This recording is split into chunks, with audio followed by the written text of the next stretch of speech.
चलें जी,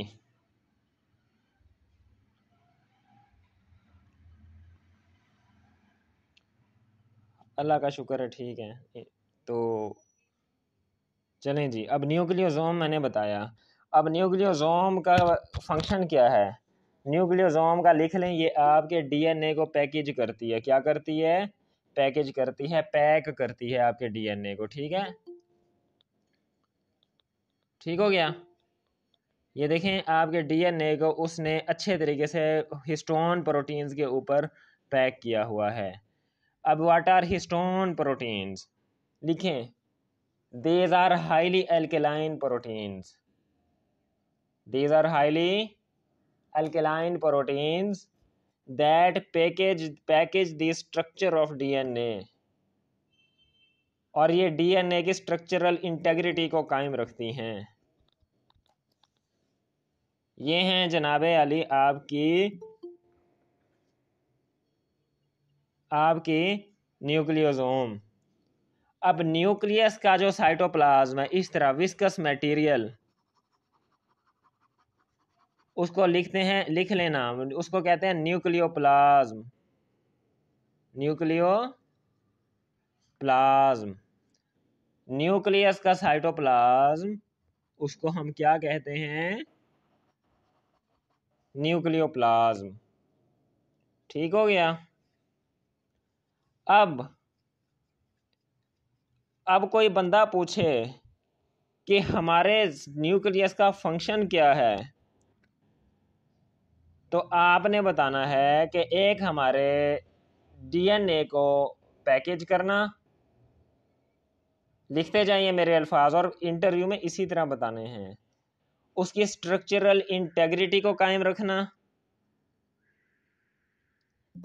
ठीक है। हमारे डीएनए को एक ख़ास शक्ल के अंदर पैक रखना, ये हमारे है न्यूक्लियस का फंक्शन। ठीक, समझ आई? दूसरी बात, न्यूक्लियस के अंदर जो प्रोडक्ट्स बन रहे हैं, उनको न्यूक्लियर मेम्ब्रेन, उनको न्यूक्लियर पोर्स के जरिए साइटोप्लाज्म में भेजना। अब न्यूक्लियस के प्रोडक्ट्स क्या हैं, सब लोग सुन लें। अब ये है एक सेल, ये है न्यूक्लियस, बड़ा करके बना रहा हूँ। न्यूक्लियस के अंदर ये है क्रोमोसोम, क्रोमोसोम के अंदर है डबल स्ट्रैंडेड डीएनए। ठीक है चलो, डीएनए है डबल स्ट्रैंडेड,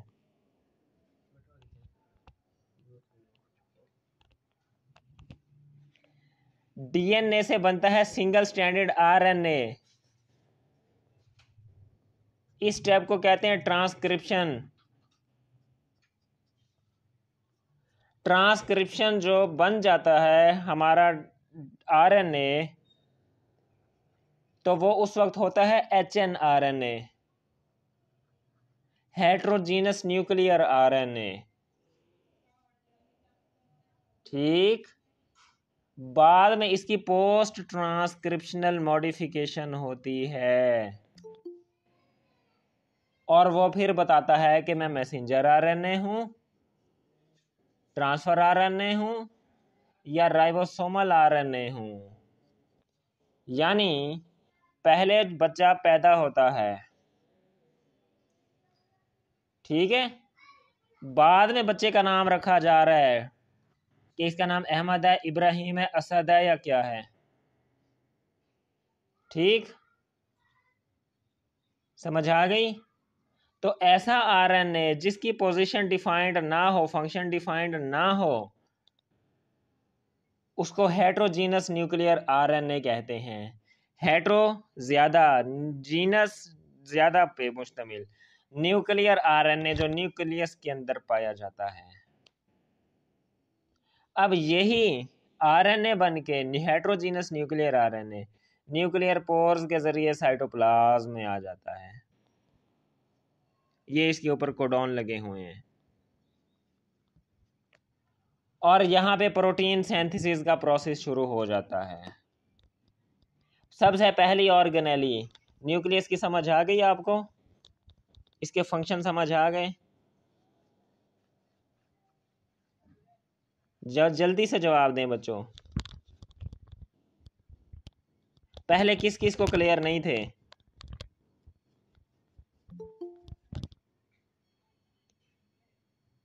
जवाब नहीं आ रहे, नहीं समझ आई?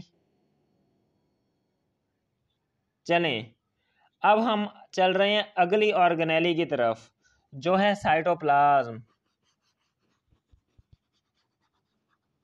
न्यूक्लियस के बाहर का साइटोप्लाज्म।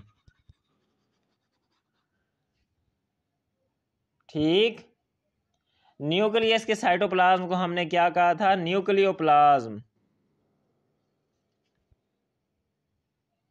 ठीक, सेल के जो साइटोप्लाज्म है उसको हम कहेंगे साइटोप्लाज्म।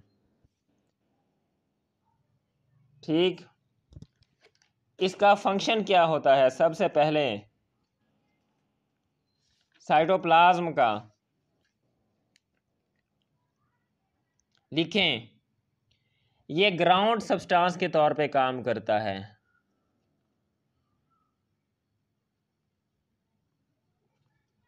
यानी ये बाकी ऑर्गेनेलीज को अपने अंदर तैरने देता है, उनको अपने अंदर स्टे करने देता है। यानी ये आपके सेल की जमीन है।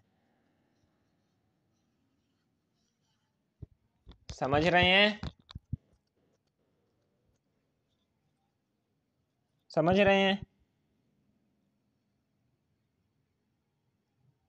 अब अगली बात बता रहा हूं। इसके दो हिस्से होते हैं, एक सोल, एक जेल।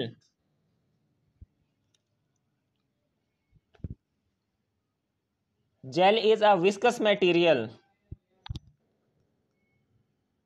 विस्कस क्या? Sol is soluble. अब अल्लाह ताला ने सेल जेल का क्या फंक्शन बताया और सोल का क्या फंक्शन बताया है। आपके साइटोप्लाज्म के अंदर प्रोटीन्स होती हैं, वाटर होता है।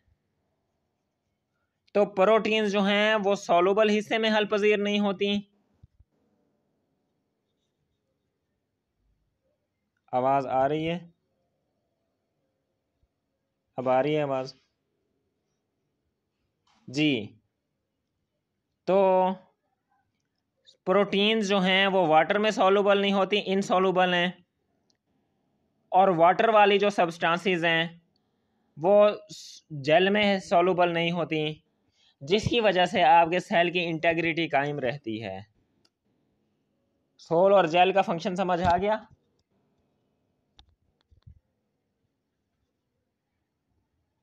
सोल और जेल का फंक्शन समझ आ गया आप लोगों को?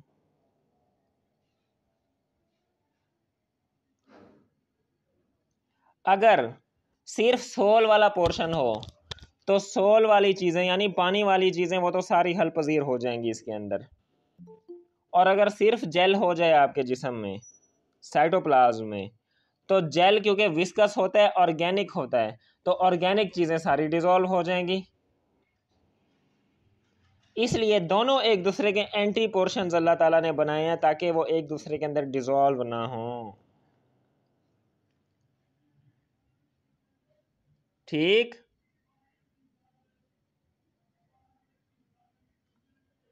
अब इसके फंक्शन, सबसे पहला फंक्शन ये जो है बाकी ऑर्गेनेलीज को जगह देता है अपने अंदर तैरने की, उनको फ्लो करने की, लिखते जाएं साथ साथ, उनकी साइटोसिस की यानी उनकी मूवमेंट की। कोई भी मटेरियल जब सेल के अंदर फ्लो करता है तो उसको कहते हैं एंडोसाइटोसिस का प्रोसेस। क्या कहते हैं? कोई भी मटेरियल जब सेल के अंदर फ्लो कर के जा रहा हो उसको कहते हैं एंडोसाइटोसिस। तो साबित हुआ कि सेल के अंदर या बाहर आने वाले जो प्रोसेसेस हैं जिसके अंदर कोई चीज़ सेल के अंदर या बाहर मूव करती है उसको साइटोसिस कहते हैं। अगर कोई चीज़ अंदर जा रही है तो यह प्रोसेस है एंडोसाइटोसिस। अगर कोई चीज़ सेल के बाहर जा रही है तो वो है एक्सोसाइटोसिस। और अगर कोई लिक्विड मटेरियल सेल के अंदर फ्लो कर रहा है तो वो है पिनोसाइटोसिस। ये सारे फंक्शन हैं आपके साइटोप्लाज्म के।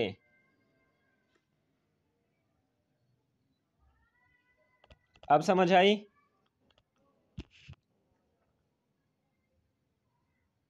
क्लियर हो गया साइटोप्लाज्म?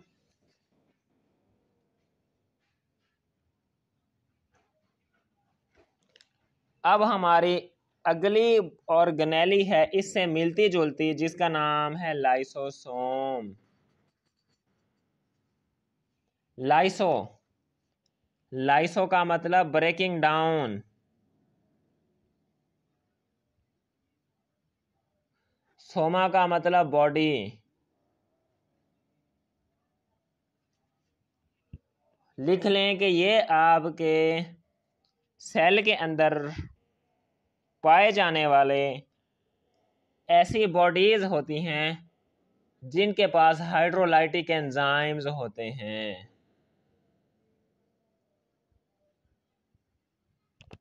क्या होते हैं? Hydrolytic enzymes.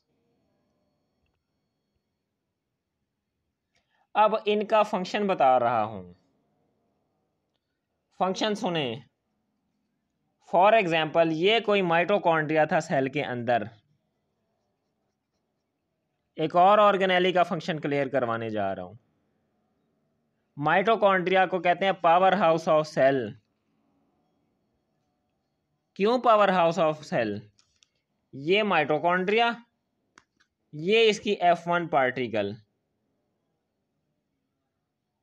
यहां पे क्रेब साइकिल को चलाने वाले एंजाइम्स मौजूद होते हैं। यानी यहां पे क्रेब साइकिल चलता है। तो क्रेब साइकिल के नतीजे में H2O, CO2 और हमें NADH2 वगैरह और ATP के मॉलिक्यूल मिलते हैं। यानी एनर्जी रिच सबस्ट्रेट भी मिलते हैं, कार्बन डाइऑक्साइड और हाइड्रोजन भी रिजनरेट होती है। तो क्योंकि एनर्जी सबस्ट्रेट बन रही हैं इसलिए ये आपके सेल का ग्रिड स्टेशन है। ठीक। अब कोई माइटोकॉन्ड्रिया अपना काम करना छोड़ चुका है, इसकी मुद्दत पूरी हो चुकी है, यानी हजरत इजराइल अलैहिस्सलाम आए हैं, इसकी जान कब्ज करके चले गए हैं। तो अब ये जो माइटोकॉन्ड्रिया है ये यहाँ पे सेल में पड़ा पड़ा सेल की एक तो स्ट्रीमिंग मूवमेंट में मसला करेगा,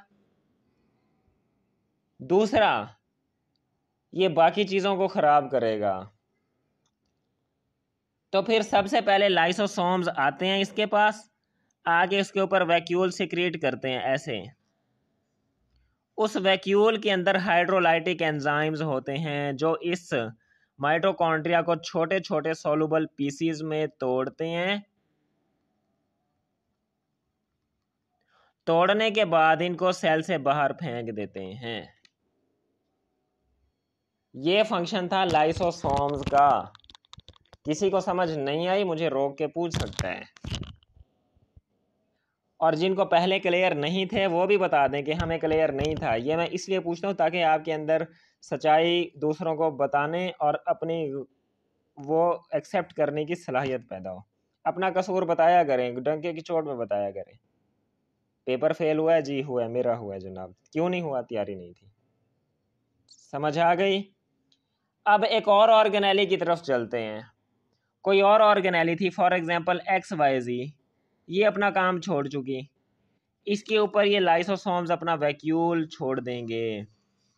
फिर इसी वैक्यूल के ज़रिए इसके अंदर हाइड्रोलाइटिक एंजाइम इसकी हाइड्रोलिसिस करके इसको छोटे छोटे सॉल्युबल पीसीज में डिसॉल्व करके सेल से बाहर फेंक देंगे। It was the function of lysosomes.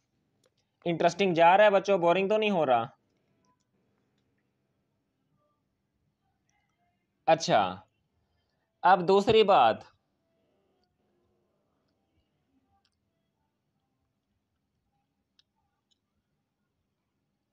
अगली बात, अब हम चलते हैं एक ऑर्गेनेली की तरफ, जिसको जो इससे और एसोसिएटेड है, एंडोप्लाज्मिक रेटिक्यूलम। Endoplasmic reticulum. अब मैं आपके सामने बना रहा हूं एंडोप्लाज्मिक रेटिकुलम, और रेटिक बनाने के साथ ही आपको उसका फंक्शन समझ आ जाएगा बच्चों। इधर ही बना दूं, इधर देखिए, ऐसे मेरे साथ ना लंबे लंबे चैनल्स बनाए, उनको पूरे साइटोप्लाज्म में ऐसे फैलाते जाएं। आपको समझाने के लिए बना रहा हूं, ठीक है। इधर बनाए ऐसे, ये ऐसे,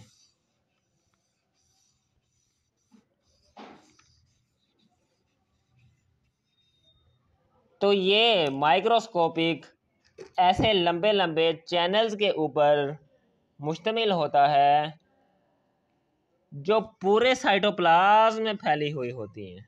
चलें पेज चेंज कर लेते हैं।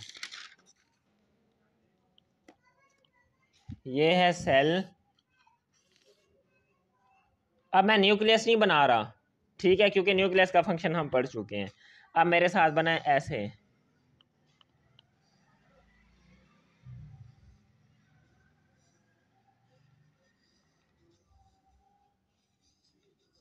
और साथ साथ डिफाइन करते जाएं सेल के अंदर पाए जाने वाले ऐसे लंबे लंबे चैनल्स, जो एक तो क्या हो माइक्रोस्कोपिक, दूसरा इनका फंक्शन क्या है, these are extended throughout the cytoplasm.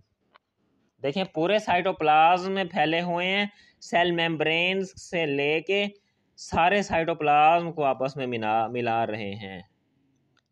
इनको कहा जाता है एंडोप्लाज्मिक रेटिक्यूलम, ठीक।